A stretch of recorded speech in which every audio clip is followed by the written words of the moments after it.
Hello दोस्तों, स्वागत है आपका मेरे यूट्यूब चैनल पर। आज मैं लेकर आई हूँ पॉलिटी से बहुत ही इम्पोर्टेंट टॉपिक जिसका नाम है संविधान की अनुसूचियाँ। अगर आपको वीडियो अच्छी लगती है तो प्लीज़ चैनल को सब्सक्राइब कीजिए। जब संविधान बना था तब 8 अनुसूचियाँ थी, मगर अब वर्तमान में 12 अनुसूचियाँ हैं और अनुच्छेद 470 हैं। और जब संविधान बना था तब 395 अनुच्छेद थे। तो चलिए स्टार्ट करते हैं। हम प्रथम अनुसूची को लेते हैं। राज्यों के नाम व उनके न्याय क्षेत्र, संघ राज्य के क्षेत्र व उनकी सीमाएं। अभी हाल ही में यूकेपीएससी का एग्जाम हुआ था कनिष्ठ सहायक का, तो उसमें यही क्वेश्चन आया था, राज्यों के नाम व उनके क्षेत्र किस अनुसूची में है। तो ये प्रथम अनुसूची में है। अब बात करते हैं हम दूसरी अनुसूची की।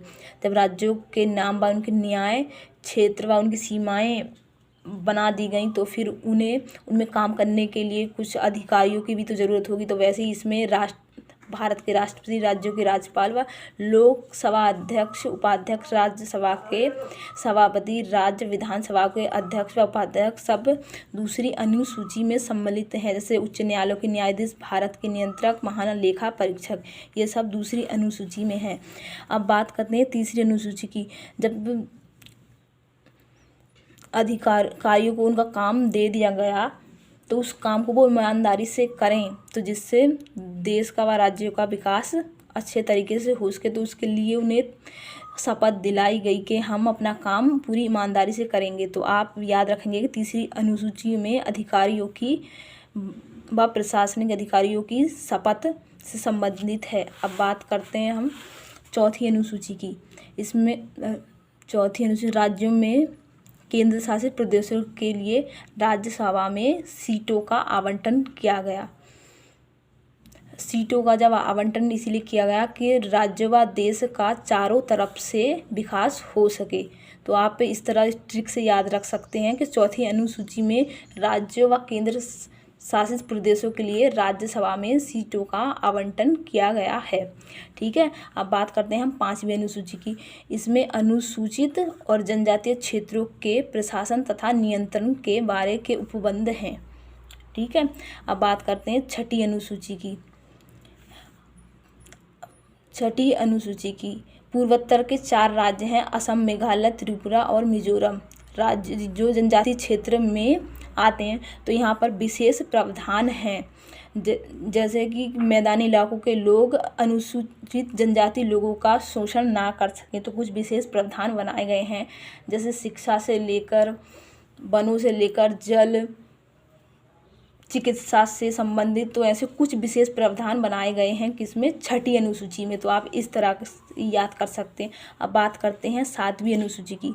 सातवीं अनुसूची में संघ, राज्य व समवर्ती सूची को शामिल किया गया है। तो मैं बता देती हूँ आपको, मूल रूप से 97 मगर फिलहाल 100 विषय हैं। और राज्य में मूल रूप से 66 मगर फिलहाल 61 विषय हैं। और समवर्ती सूची में मूल रूप से 47 मगर फिलहाल 52 विषय हैं। के संदर्भ में राज्य और केंद्रों के मध्य शक्तियों का विभाजन किया गया है। सातवीं अनुसूची में संघ व राज्यों में जो शक्तियों का विभाजन किया गया है सातवीं अनुसूची में। ठीक है। अब बात करते हैं हम आठवीं अनुसूची की। संविधान द्वारा मान्यता प्राप्त कुछ भाषाएं हैं। वैसे तो मूल रूप से 14 भाषाएं, मगर फिलहाल अभी 22 भाषाएं हैं। तो उसमें ये 22 भाषाएं कौन कौन सी हैं, तो आप इस तरह के, जैसे असमिया, बांग्ला, बोडो, डांगरी, गुजराती, हिंदी, कन्नड़, कश्मीरी, कोंकणी, मैथिली, मलयालम, मणिपुरी, मराठी, नेपाली, उड़िया, पंजाबी, संस्कृत, संथाली, सिंधी, तमिल, तेलुगु, उर्दू, सिंधी, ये सब भाषाएं हैं जो 1967 के 21वें संविधान संशोधन द्वारा जोड़ा गया था। ठीक है। अब बात करते हैं हम 9वीं अनुसूची की। इसमें भू सुधारों और जमींदारी प्रणाली के उन्मूलन से संबंधित है।